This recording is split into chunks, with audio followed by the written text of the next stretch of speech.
सूर्य नमस्कार सूर्य पृथ्वी पर रहने वाले सभी जीवों के लिए ऊर्जा स्रोत है। सूर्य नमस्कार हमारे शरीर का संपूर्ण संतुलित विकास करता है, मन को एकाग्र और बुद्धि को कुशाग्र करने में मदद करता है। आध्यात्मिक उन्नति के लिए सूर्य नमस्कार को महत्वपूर्ण माना गया है। सूर्य नमस्कार 8 अलग अलग आसनों के मदद से 12 चरण में क्रम से किया जाता है। सूर्योदय और सूर्यास्त करना ज़्यादा फायदेमंद होता है। सबसे पहले आप अपने दोनों पैरों को आपस में जोड़ते हुए बिना कंधे को झुकाए सीधे खड़े हो जाए। सुनिश्चित करें कि आपके हाथ शरीर के समीप हो। थोड़ी समान अपने शरीर को दोनों आपके पैरों पर समान रूप से सम्मिलित करें। इस स्थिति को समस्थिति कहा जाता है। पहले चरण को करने के लिए श्वास लेते हुए अपने दोनों हाथों को आपस में जोड़ें। अपनी छाती के समीप नमस्कार मुद्रा से लेते हुए आए। इस प्रणाम आसन कहा जाता है। अब श्वास छोड़े। दूसरे चरण में धीरे धीरे श्वास अंदर लेते हुए अपने शरीर को कमर की ऊपर की ओर खींचे। अपने दोनों हाथों को अपने सर के ऊपर ले जाए। अपने सर और कमर को पीछे की ओर झुकाए।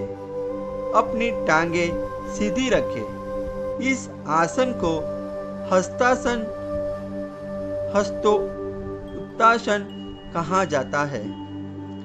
अब तीसरे चरण के लिए धीरे धीरे श्वास छोड़ते हुए अपने शरीर को आगे की ओर तब तक झुकाए जब तक आपकी दोनों हथेलियां आपके पैरों के दोनों तरफ जमीन से छूना ले। ध्यान रखें कि नीचे झुकते समय आपकी भुजाएं और सर एक साथ झुके। इस आसन को पाद हस्तासन कहा जाता है। चौथे चरण को करने के लिए एक गहरी श्वास अंदर ले और अपने दाएं पैर को पीछे की ओर ले जाए और अपने घुटने को जमीन पर छके रखें। सुनिश्चित करें कि आपका दायां पैर पंजों पर हो। आपका बायां पैर का घुटना 90 डिग्री पर हो। दोनों हथेलियों जमीन पर हो।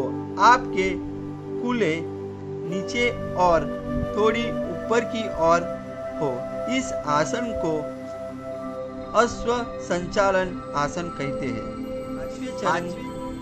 एक गहरी श्वास छोड़ते हुए अपना बायां पैर इस प्रकार पीछे ले जाए। वो अपने दाएं पैर के सीधे सुनिश्चित करे कि हाथ कंधे सीधी रेखा में हो।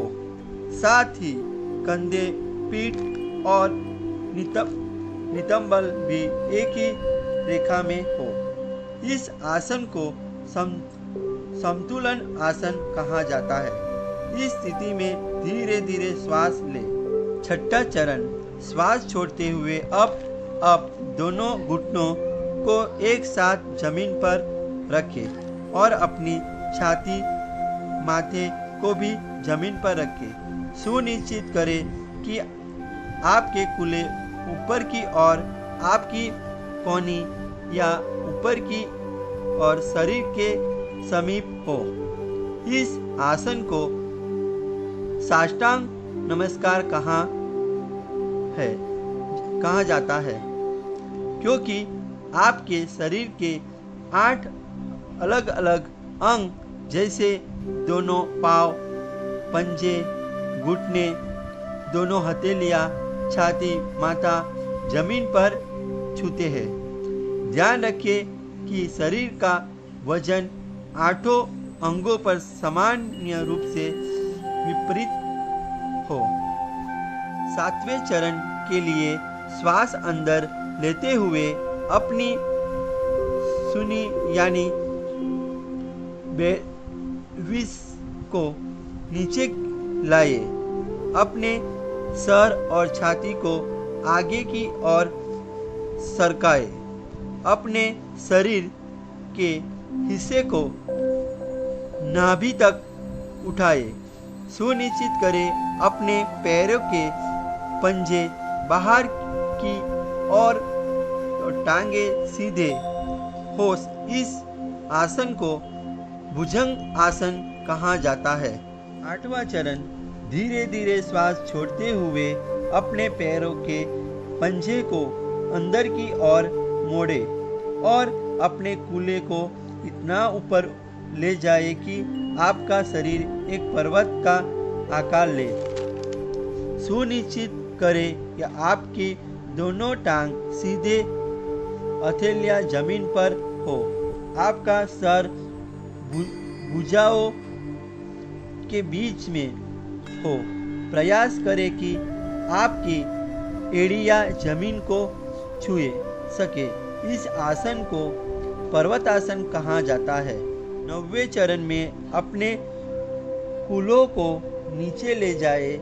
श्वास लेते हुए दाहिने पैर को आगे लाए और अपने बाएं पैर के घुटने को जमीन पर रखते हुए पुनः अश्व संचालन में आ जाए।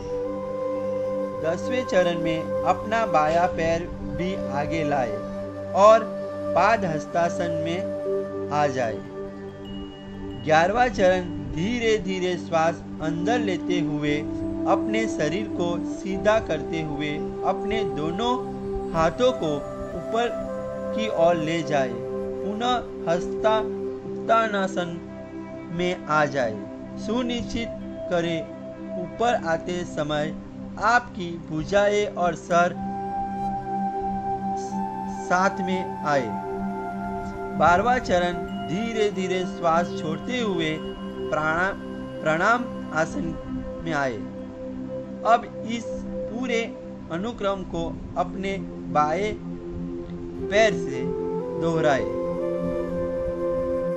सूर्य नमस्कार से आपके फेफड़ों की क्षमता बढ़ती है, मोनोपोलिज्म में सुधार लाता है और मधुमेह के प्रबंधन में उपयोगी पाया गया है। अंतःस्रावी ग्रंथियों के स्राव को नियंत्रित करता है। सूर्य नमस्कार आपको वजन में सही रखने में मदद करता है और मांसपेशियों को मजबूती प्रदान करता है। उच्च रक्तचाप यानी हाइपरटेंशन रोगियों को सावधानी से करना चाहिए। हर्निया पेटिक अल्सर रोगियों को यह आसन नहीं करना चाहिए। साइक्लिका सर्वाइकल स्पॉन्डिलाइटिस यानी एक्यूट आर्थराइटिस रोगियों को यह आसन नहीं करना चाहिए। नियमित रूप से सूर्य नमस्कार का अभ्यास आपके शरीर को विषाक्त पदार्थ मुक्त करता है यानी डिटॉक्स करता है। आलस को हटाकर पूरे शरीर को सक्रिय करता है। Okay students, take care.